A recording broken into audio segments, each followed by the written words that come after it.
na libondeli yokitisaki moto lelo ngai papa na nzela na libondeli nabeleli yo yosala ya minene.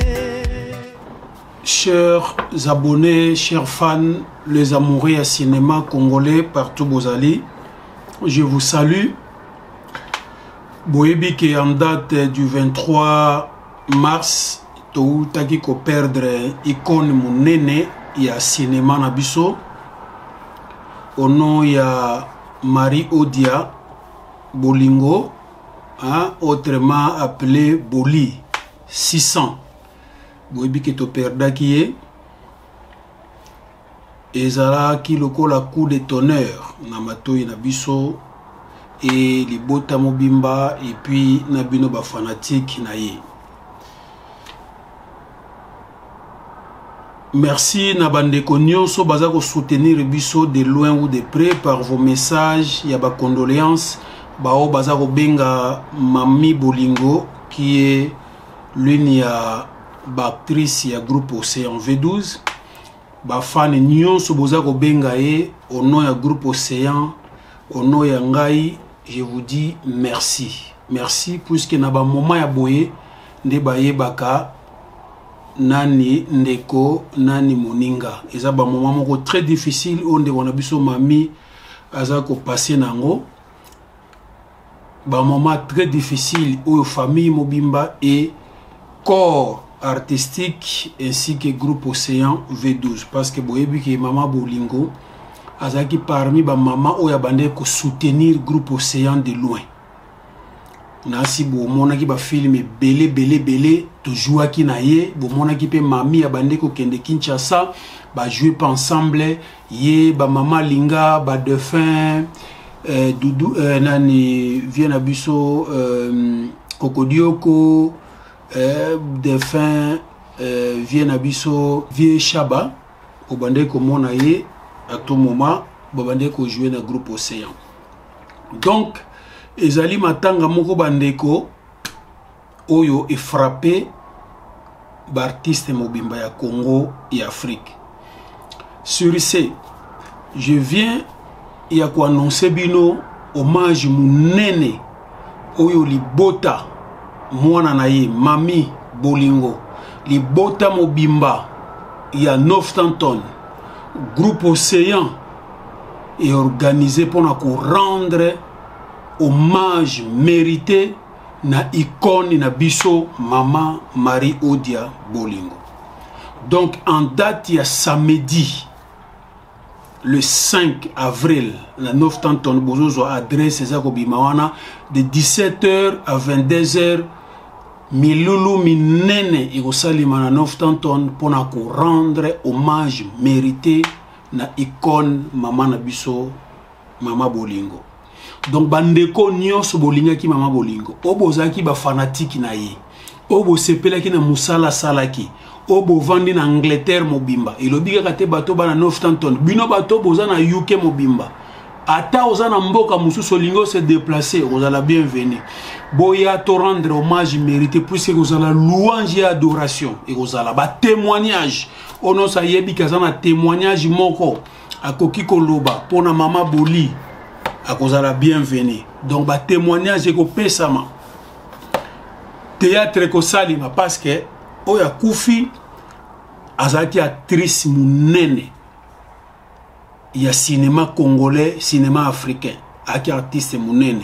Donc tokolela yepe à travers ba morceaux de théâtre oyo tokosala sur place. Donc to bengi batu oyo bakolinga baya s'associer na Mami Bolingo, s'associer na libota na ye, s'associer na papa Charles Djoudjou Lokaya qui est le mari ya Mami Bolingo, s'associer na groupe Océan baya samedi oyo le 5 avril 2025 na 900 tonnes adresse César Kobimawana na numéro à contact salle gofunga mabongo 17h à 22h milulu et sili.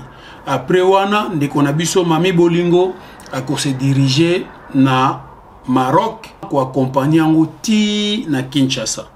Alors avant ya kende to sala milulu menene pona bandeko oyo baza awa na mboka poto na Angleterre partout boza na Londres, Birmingham, Coventry, Lille, Northampton, boza wana, boza na Milton Keynes, boza na Nottingham, boza na Manchester, boza na Leicester, partout bozali o nyonso ayebeki mama bolingo asepelisaki ye, o ayebiki mami bolingo asepelisaka ye na filme, o ayebiki groupe Océan sepelisa ye, o ayebiki groupe Salongo esepelisa ye à travers ba filme mama boli asalaki to ya to rendre ye hommage.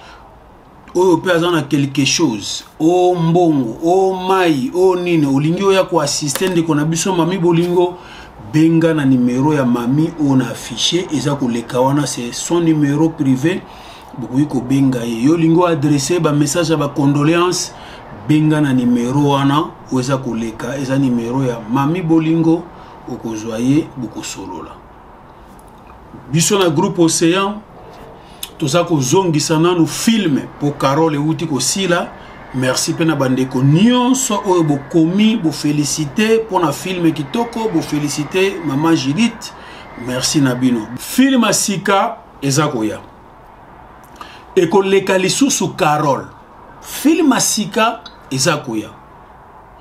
Mais en attendant tout ça film wana lokola tozana na moma matanga toza ko tiela bino hommage film moko suka na film na bo mona ngote to tourner yango na baktere minene ba mameta bazawana ba mama bolingo bazawana ba likonzi bazawana ba Teresa bazawana ba mama Sisi bazawana ba Junior Lusaulu bazawana ba Julien ya groupe Sina izaki ba film moko oyo ezalaki bongo na mise en scène et yaki écriture ya mama boli na ngai. Puisque je vous dis que na témoignage ngai mama boli fait na yaki koyeba ye d'abord à travers le vieux Doudou Ngafura. À l'époque moi je jouais et pas à Kadiombo, nazalaka directeur général, donc après Kadiombo c'était moi, le père à son âme, notre parrain yena benga ketilelo parrain na biso ya musala ou ya cinéma. Quand moi j'ai joué pas à Kadiombo, le vieux Doudou era kosala nzonzingi moko de fin Kadiombo a benga kaye. Quand le vieux Doudou Ngafura pe à son âme aussi era kosala nzonzingi wana au sein du groupe Kadiombo o biso tozalaki ba membre, vieux Doudou a monaki talent nanga. Alors tant groupe Salongo banga ba poba sala film moko boye bazaka na besoin ya mutu moko fala jouer ba rôle soit ya Molai soit ya le vieux Masasi. Alors le rôle le vieux Masasi azalaka te, Molai pas azalaka te, sko babande ko luka mutu. Vieux Doudou sko tanga monaka style de jeu nanga epa na groupe Kadiombo ake ko ebisa mama boli na mama bomengo. Ah na moni garçon moko azo jouer kitoko. Mutu tukoza na besoin yeyo film ngo boko yeba ngo ezalaka film ya mokuli bima na vinanga nga nazalaka mwana ya mama bomengo mobali nezalaka pe à son âme le vieux mundangandanga. Alors mama bomengo libali kufaka na mundangandanga allez mama bomengo akima nanga nga pe na kenda nanga poto mama bomengo pa kenda poto to kabwana nga nazalaka bébé nga basango mutu bakenda ko tangisanga après toye ko lingana ma bomengo na poto to balani toye na kin to kompena bolingo nga mwasi nanga ezalaka Malaika camarade nezalaka Mindondo pe à son âme na si bozoe ba film on a le vieux Doudou Ngafura zaka patron nanga ya musala yepa banda ko draguer Malaika. Alors tango ba ko ebisa mama bolingo na ma bomengo ke pa vieux Doudou ke na moni garçon mo bango ba douter est-ce que pene ya ko style à groupe Salongo vieux Doudou le bi oui photo mekai bazunga pe ba bengisi ngai toke na lolo la crevette na ma campagne toke na ko kuta na wana batu nyonso baye pour foba mekangai na koti na scène ngai Malaika na Mindoski na nika tableau wana na biso ke tableau posé na biso ke ma bomengo place bazaki na mama boli baningani garçon à ça somme allez na sali pe film mobimba film sili et cartonna na poto zali moko ya ba film o ebimisa ngapi makasi na poto mukuli bimana vinanga à partir ya wana ba mama bomengo na mama bolingo batikali ba fan nanga allez nde naye ko intégrer ba komo benganga na komi pe ko tourner ba rôle na ba vie kwedi donc na komi pe na membre ya groupe Salongo tango groupe Tistenge sana kufa groupe ta Salongo elongo na compte RTNC et komi Asbel to komi ko lekana raga au grand complet bango nyonso nga pe na koma ki membre effectif ya groupe Salongo. Alors groupe Horizon et ko Salema wana mama bomengo mama bolingo bango mibale balaki quoi ba tête d'affiche ba mama linga pe bazalaki wana producteur ezalaki Emile Zola que je salue en passant Zol Production. Alors to bandi ko tourner mama boli na mama bomengo batalinga bi o aza remplaçant na biso ya lobby ti ba ko komisa nga pe moko ya ba scénariste ya groupe Horizon na koma ko sala ba scénario pe ba mama bolingo ba otikela nga pe na bango bana bango po mayele bana mayele na bango mais bazo tika relève nanga bazaki soki film eza e ba pesingai na luki ba site to discuter ba casting na bandi ko koma script tango tournage ya salle en tout cas mama bolingo ba former nga makasi na mama bomengo na koma ki tiko sali sa répétition wana mama bolingo mama bomengo a poto mama boli atika na kin mama bolingo koma ko coachenga do atikela anga pena scène na koma ko sali sa répétition wana ba fait mbonge ba ki pe ko intégrer azaki pe na groupe Horizon papa na koma ki vraiment membre moko influent ya groupe. Après producteur moko azaki na poto ayi ko benga mama bolingo to sala kaluka ba nzonzingi moko me ya ko sangsaka ba grand artiste ya Congo nde mama bolingo sikoyo abenginga lokola yebaki talent nanga abenginga to comme ko sala scénario et pe pa mwana na ye Nadine que je présente aussi ba condoléances na kitambo ngai mama bolingo po mama bolingo pena ayaki suko simbanga wana mama bomengo azonga ka poto soka zongi poto biso to tikali ko tourner après awa pe mama bolingo aki ko za kopo wana abenganga associanga to comme ko jouer na ba mama sisi to intégrer na projet nani Julien ya groupe Sinarke Thérèse Meta Junior Lusayulu mama boli ayaki vraiment ko simbanga sou makasi to komaki ko tourner ermo tozo kendaka ensemble bibi play ba répétition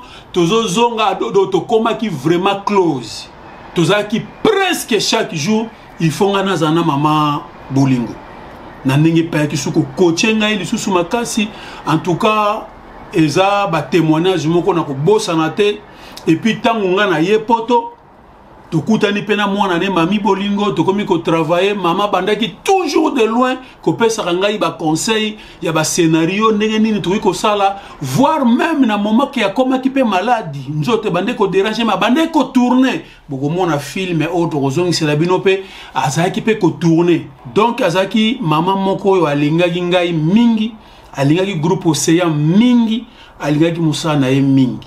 Donc voilà ba témoignage oyo ngana regarder pa ya mama et puis azaki ceux qui to kei tournage to bano sa nyoni wana abane ko babula nini nzombo ababuli yango boina mungu abwaki mungu alikolo nzombo atumbi yango na ngai 600 ababuli nzombo ababuli nzombo et puis moment ngana bane ko préparer mariage en 2012 pour ngana balaki mama Sissi en 2012. Alors moment on a préparation mariage azaki moko ya ba maman ba sunga ki biso mingi na conseil et na yeba ka jour ya mariage na tango to limito kota ya ki libanda abana ozela biso ko to libanda déjà ya salle avant que to kota faut mon esengwa zalaka nango na mama Chakou na ngai que je na lobby pepe à son âme mama Chakou pe azalaka mukolango susu esengo zalaka makasi donc biso toza bano yo ba maman ba lingi biso ba lingaki pe biso mingi. Voilà pourquoi na moment oyo groupe Océan to ko rendre mama bolingo ba hommage moko mérité associé na libota na ye associé na bana na ye associé na mami bolingo associé na groupe Salongo vraiment le groupe Océan est de cœur avec vous tous. Boya le 5 avril 2025 na Northampton adresse ezobima wana, numéro pe ya contact eza wana, to rendre hommage mérité na icône na biso Maman Bolingo. Nazo tchela bino vidéo moko bokomona vidéo oyo ezali belle fille ya Maman Bolingo na Maroc, azali mwasi ya mwana ya Maman Bolingo. Donc la fille au bozo mona za koloba za marocaine, ye mutu azalaki na Maman Bolingo mingi kuna na ndako. Tango Maman Bolingo babimisaki ye na hôpital yaki na ndako, cette fille qui vous parle yende penza mutu azalaki pe na Maman Bolingo mingi na ndako. Boyoka pe témoignage na yako témoigner ndenge bavandaki bien na mama. Suivez. Je suis la belle-fille de la star Boli. J'étais avec elle ici au Maroc. Donc aujourd'hui j'ai un message à passer, j'ai beaucoup de choses à éclaircir. Donc j'ai assisté à sa maladie et ses derniers instants. Maman elle était morte ici au Maroc le 23 mars à 14h30 au Maroc à Salé.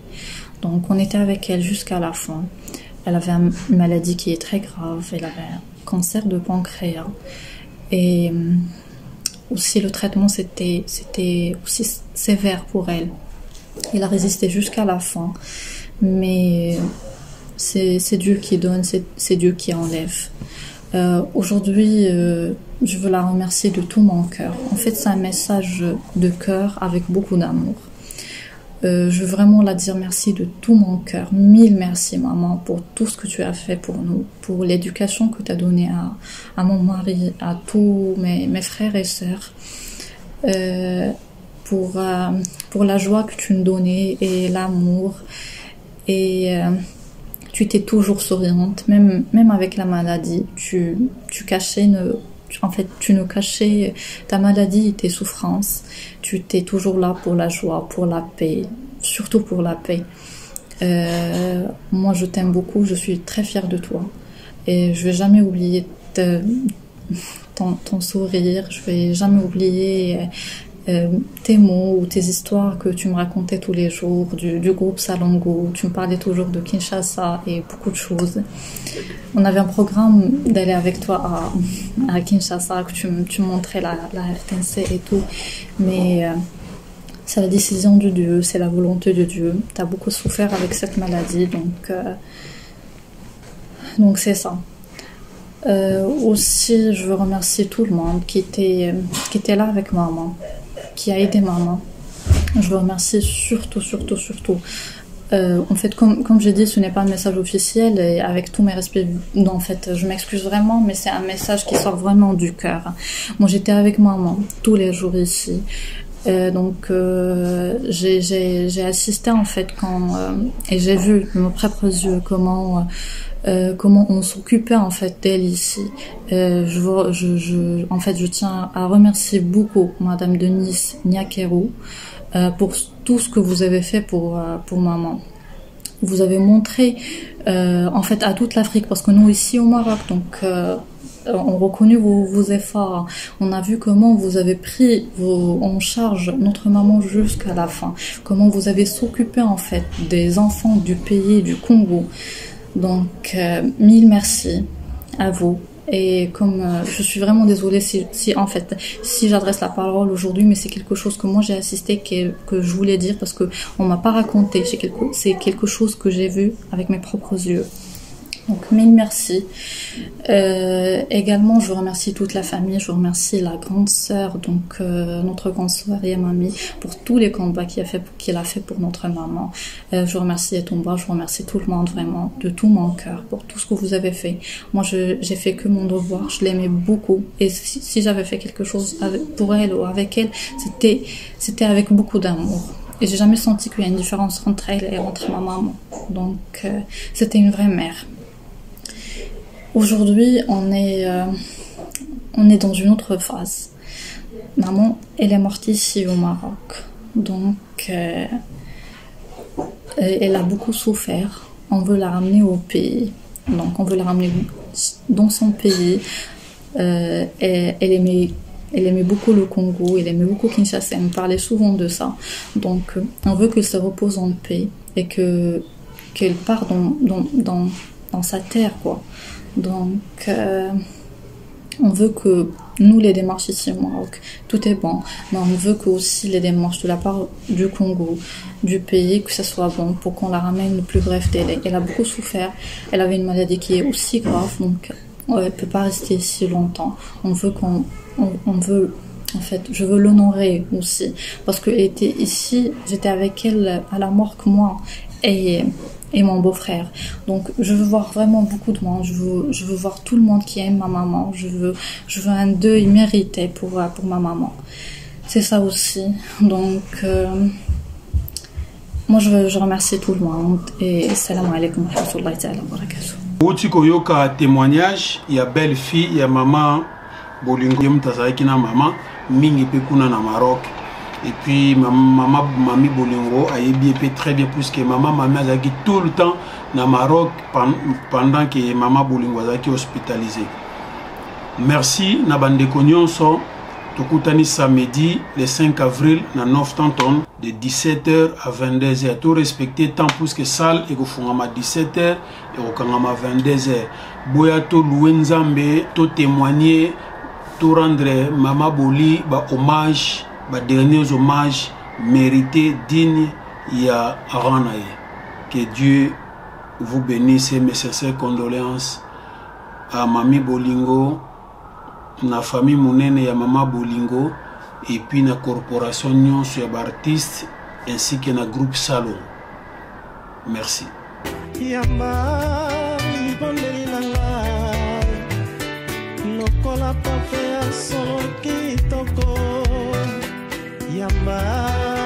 bondeli na ngai lokola parfum de bon odeur Israël ebelela